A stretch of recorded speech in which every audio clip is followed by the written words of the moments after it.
इस वक्त की सबसे बड़ी खबर है गलवान घाटी से, जहां 43 से ज्यादा चीनी सैनिकों को भारतीय सेना ने ढेर कर दिया है। भारतीय सेना ने मुंहतोड़ जवाब दिया है चीन को। ये इस वक्त की सबसे बड़ी खबर है। आपको बता दें कि ठीक एक दिन पहले यानी सोमवार आधी रात को भारतीय सेना और चीनी सेना के बीच, चीनी सैनिकों के बीच झड़प हुई थी और बताया जा रहा है कि चीनी सेना यानी पीएलए 5 किलोमीटर जिन्हें अंदर की ओर जाना था, वापस लौटना था, वो लौटने के लिए तैयार नहीं थे और भारतीय सेना को गश्त से वो रोकना चाहते थे और इसी बात को लेकर झड़प की शुरुआत हुई थी। इस झड़प में भारत ने अपने 20 वीर जाबाजों को खो दिया है। 20 जवान भारत के शहीद हो गए हैं, जबकि भारतीय सेना ने मुंहतोड़ जवाब दिया है चीन को और चीन के 43 से ज़्यादा सैनिकों को ढेर कर दिया है। इस वक्त की ये सबसे बड़ी खबर आ रही है। आज दिन भर सियासी गलियारों में इस बात को लेकर हलचल मचती रही। चीन अपने सैनिकों की मौत की बात लगातार छुपाता रहा। चीन के मुखपत्र ग्लोबल टाइम्स की तरफ से, उसके एडिटर की तरफ से पहले ये ट्वीट किया गया कि 5 चाइनीज सैनिक मारे गए और बाद में ग्लोबल टाइम्स के एडिटर सफाई देती हुई नजर आई। चीन ने अपनी पूरी मीडिया ताकत इस बात पर झोंक दी कि उसकी हकीकत बाहर ना जा पाए, पूरी दुनिया के पास उसकी हकीकत ना पहुंच पाए। लेकिन आखिरकार जो खबर आई वो चीन के लिए निराशा पैदा करने वाली है। खबर ये है कि 20 जवान भारत के शहीद हुए हैं, लेकिन भारत के वीर जवानों ने 43 चीनी सैनिकों को ढेर कर दिया है।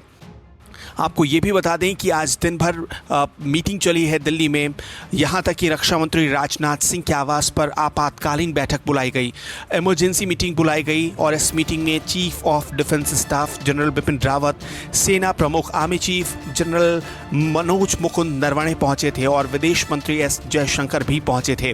खबर ये भी है कि आधिकारिक बयान भी आ गया है, आधिकारिक बयान जारी कर दिया गया है सेना की तरफ से और सेना ने 20 जवानों के शहीद होने की पुष्टि कर दी है। इस वक्त की बड़ी बात ये भी आपको बता रहे हैं, एलएसी पर जो देर रात झड़प हुई थी उस पर आधिकारिक बयान आ गया है सेना की तरफ से और 20 जवानों के शहीद होने की पुष्टि की गई है। भारत अपनी सरहद को सुरक्षित रखने के लिए प्रतिबद्ध है, ये सेना की तरफ से कहा गया है।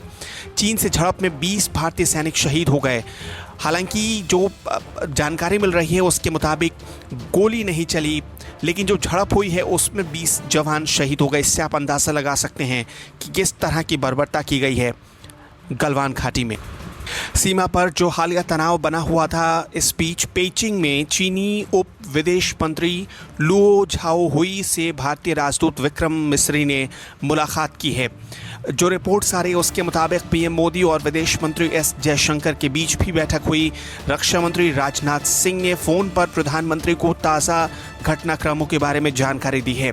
आपको ये भी बता दें कि अब कुछ ही देर पहले आधिकारिक बयान भी सेना की तरफ से जारी कर दिया गया है।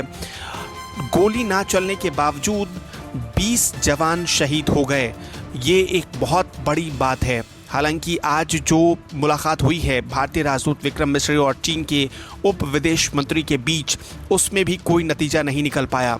आपको ये भी बता दें कि जो 5 दिन पहले भारत और चीन के बीच आधिकारिक लेवल पर जो बातचीत हुई थी उसके मुताबिक चीन को 5 किलोमीटर जो हालिया स्थिति है, जो मौजूदा स्थिति है, उससे 5 किलोमीटर पीछे हटना था।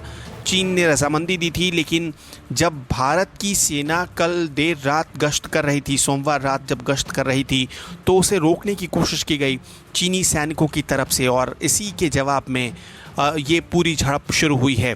भारत ने पहले ही, विदेश मंत्रालय ने पहले ही स्पष्ट कर दिया कि चीन ने जो एक्चुअल स्थिति थी, जो ताज़ा हालात थे, उसे बदलने की कोशिश की, अपने लोकेशन को बदलने की कोशिश की और इसी वजह से चीन इसके लिए पूरी तरह जिम्मेदार है। हालांकि अभी भी तनाव की स्थिति बनी हुई है और जो सेना के शीर्ष अधिकारी हैं, जो टॉप लेवल के ऑफिसर्स हैं, वो लगातार एलएसी की हालत पर नज़र बनाए हुए हैं। बड़ी बात आपको ये भी बता दें कि अधिकारियों की टीम इस वक्त एलएसी पर मौजूद है, गलवान घाटी में मौजूद है और भारतीय सेना चीन के हर हरकत का मुंह तोड़ जवाब देने के लिए तैयार है।